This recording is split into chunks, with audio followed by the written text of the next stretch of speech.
Hi everyone, my name is Sydney Pitner and I am really happy to meet you all. Now, that wasn't so hard, or was it? Meeting people can be hard. I think this is true for others, but I know this is true for me. Meeting new people and introducing myself has always felt really hard. Even when I moved to a new town, I relied on others' efforts to forge connections with me. Basically, I always waited for you to come talk to me. And while these habits certainly weren't helpful, I didn't truly feel hindered by them until 7th grade. When I moved to my new school, I joined the band as a clarinet player. I discovered that I found a lot of joy in playing. So in 7th grade, I jumped at the chance for an opportunity that could provide more exposure and experience for my passion, an honor band. An honor band is an opportunity to meet with kids that have similar interests and skill levels outside of school to make music. I was so excited. And then I learned I'd have to audition, the ultimate introduction. This was a big problem for me because something that I deeply enjoyed could now be hindered by my struggle to meet others. I felt too shy to come off as likable and prepared and too unsure to perform my best. This forced me to come up with strategies to help me succeed in my audition. I came up with 3 tips. 1, dress well. 2, calm confidence. And 3, let it go. After my audition, it occurred to me that if a music audition could be performed with just 3 simple tips, then so could a casual introduction in daily life. After all, introductions are auditions. Don't get me wrong. A music audition and an in-person introduction aren't exactly the same thing. With introductions, there's no score sheet, and you can't hide behind your instrument, no matter how talented you are. But both processes seek to make an impression by answering 2 questions. Who am I, and where do I fit in? Let's talk about my first tip, dress well. I want to be clear in saying you don't have to wear your nicest clothes or fanciest makeup. But it is true that people's opinions of you will be formed on their perception of you.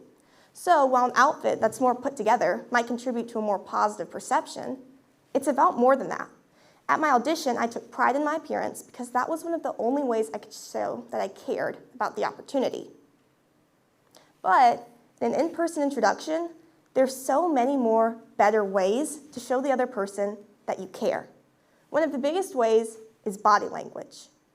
Body language researcher Albert Mehrabian found that 55% of communication is nonverbal. This means that body language is so important not only because it's a big part of the conversation, but because just like introducing yourself and dressing well, it has everything to do with how you present yourself and how you're perceived. Let's talk about my next tip, calm confidence. At my audition, I gathered calm confidence by slowing down my heart rate and taking deep breaths in and out. But in the middle of a conversation, this doesn't work. So in an introduction, it's actually more important to project calm confidence than to feel it. If you've ever heard the phrase, fake it till you make it, that applies here. The more you act like you feel calm and confident, the more you will actually start to feel that way. This is important because nervousness causes us to overthink what we're saying and doing, which in turn leads to strained and unnatural conversation. Nervousness also impairs our listening skills, which actively shows the other person that we don't care about what they're saying. So, even if you don't feel confident, it's really important to act as though you do, because it leads to a deeper connection and better impression. My last tip, let it go. After my audition, I felt disappointed because I thought I could have done better. But dwelling on this disappointment and regret would have stopped me from enjoying myself and learning from the opportunity. This can be said for almost anything we do. I'm sure everyone can think of a time that they've held on to a bad experience and it stopped them from trying again or trying something new. Growth is most productively formed with a fair and positive attitude.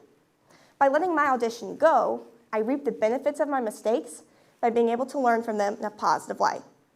The same can be said for introductions. If we hold on to the embarrassment or frustration of a bad first impression, it can prevent us from introducing ourselves again in the future. No growth can come from this. So trust yourself to make others feel important and at ease, and if it still goes badly, let it go and learn from it. These tips don't just apply to a music audition or when meeting someone new. They apply to an audition, period. Whether we realize it or not, almost everything we do is an audition. We are fighting for the role we want to be perceived as.